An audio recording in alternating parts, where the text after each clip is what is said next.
Western Cape government says it will formally oppose the draft bill allowing for land expropriation.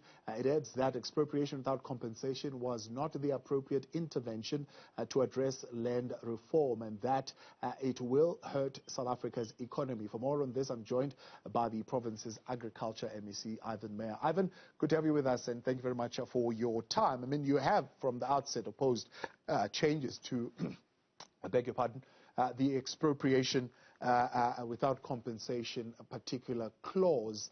The chair of the joint committee at some point said to me that they are making explicit what is implicit. So in other words, it's already in there. Whether they change it or not, essentially that it is there, but make it explicit, and so that everybody understands what needs to happen. Your opposition does not necessarily take away expropriation as an option for the state. Well, thank you and good evening, everybody. Yes, the Western Cape Cabinet has decided to oppose the amendment, the 18th Amendment of the Constitution in terms of land reform. We believe really in the Western Cape in protecting the foundational principles of our constitutional democracy. And these are, firstly, the rule of law, individual freedom, the social market economy, and also non-racialism, and lastly, the protection of private property rights. These are foundational to our constitutional democracy. The problem in South Africa is not the current constitutional dispensation. We believe the problem is the governance in terms of land reform, because we have seen that land reform in South Africa has been plagued by massive corruption, fraud and maladministration, and people have, with political connections, have rather received land. And we believe that the current constitutional dispensation, without amending the constitution, makes ample provision for land reform in South Africa. And the whole issue of land reform must be viewed within a broader context of not only land reform, but also about the whole issue of land restitution. And for us, that's very, very important, that the land restitution also takes center stage in this whole debate. But also critically important for us is the whole issue of land tenureship, and that relates largely to many of the former homelands and dealing with people not having access to title deeds. So for us, we have opposed this because we understand the economic impact. Many people in South Africa, the banking industry has already indicated that it holds 1.6 trillion rand of people's savings, lending it out for people in terms of the property market. So this will completely destroy the property market in South Africa. It will destroy the banking sector in South Africa. It certainly, we need, in this current stage of our economy, we need desperately foreign direct investment, and we're certainly seeing the gross fixed capital formation. It is not materializing. In fact, it is declining in South Africa as a result of the current plan of the ANC to expropriate land without compensation. So for us, it is vitally important to understand that we're not dealing here with a constitutional deficiency. We're dealing here with a governance crisis in South Africa. And so what we have done in the Western Cape, we have done proper land reform. We have done 2 independent studies that confirm that land reform in the Western Cape is successful. We've done a study in 2014. I want to come to that success in just a moment, but I want to take you back a little bit. So you are saying part of the process of consultation and part of the process that the portfolio committees were going through was to get clarity on particularly those issues on what happens to the assets that are on the land, and whether when the land becomes expropriated, those assets that belong to banks and so on and so forth are also included as part of the expropriation. Are you saying that particular part of it has not been cleared in the language of the bill? Well, there are many things that have not been cleared in the bill. Firstly, there's also an expropriation bill. Now, that bill is running simultaneously, in fact, in certain cases, even in advance of the constitutional amendment. And so we believe that this is also not the correct way to develop also an expropriation bill and an amendment. These are 2 separate amendments. There's an expropriation bill, and then there's the 18th Amendment, constitutional amendment bill. And these things should not run concurrently, because you should first have absolute constitutional clarity before you introduce an expropriation bill. And also for us, this is very, very important. We must understand that many people, this is not only about expropriation of land, this is expropriation without compensation of property. Even anybody, irrespective of your race, black and generic black people, they will be subject to expropriation. And so for us, this is a major risk in terms of disturbing the property market in South Africa. And so one of the foundations of economic growth is to have access to land and land title deeds, so that you can trade it on the market, so that you can build up liquidity and look after your own success in terms of your family and your personal economic growth in your family.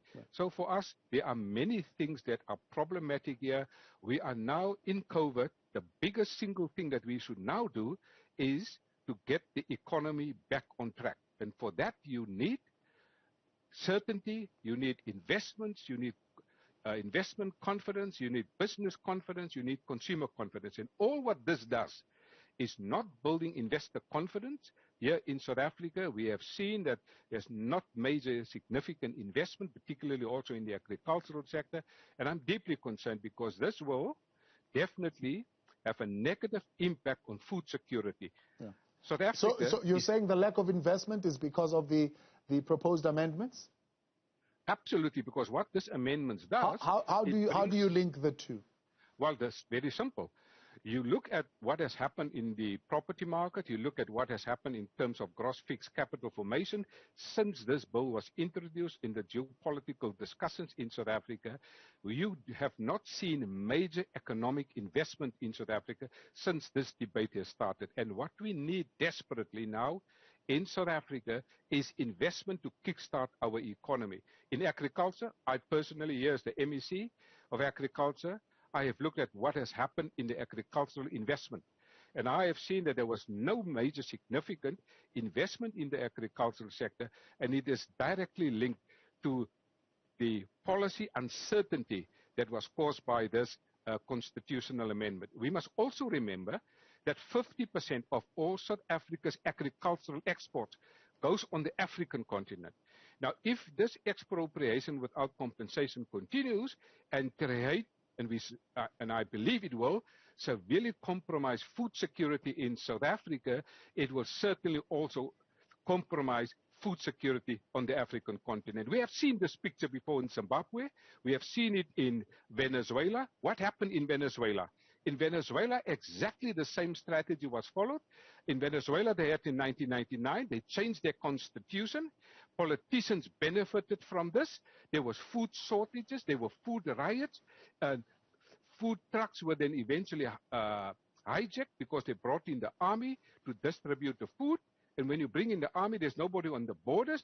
The economy collapsed and inflation went to 1,000,000%. This will be the single biggest contributor to the collapse of the South African economy. We simply cannot afford it. Yeah. What we need to do is not to let people rent the land from the state. If you want to see a real economic empowerment, you must give people access to title deeds, because that's the source of stability for economic growth in a country. And so the banking sector is going to collapse if we continue with expropriation without compensation. And here in the Western Cape, let's talk about that before we run out of time, Ivan. Let's talk about what you're saying. You have successfully implemented land reform or land restitution. Where and how have you done it? Well, we have, in the first case, assessed about 243 land reform projects here in the Western Cape.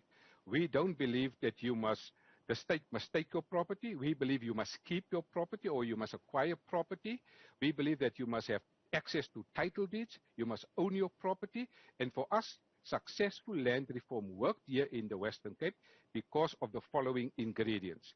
We believe that you must have a fair policy of land allocation. Secondly, you must allocate land, particularly agricultural land, to people who have a passion for farming. You must have mentorship. They must have access to funding. They must have access to good quality water. You must have access to agricultural extension advisory services. You must give them proper support. And in agriculture, you must make provision that they have access to markets so that you build a sustainable agricultural business. Agriculture is a business. Agriculture is a science.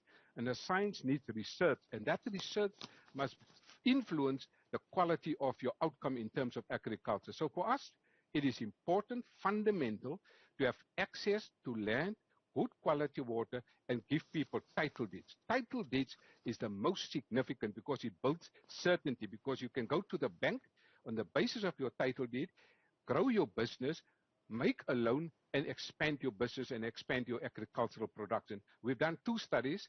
First study indicated 62% of our projects, land reform was successful.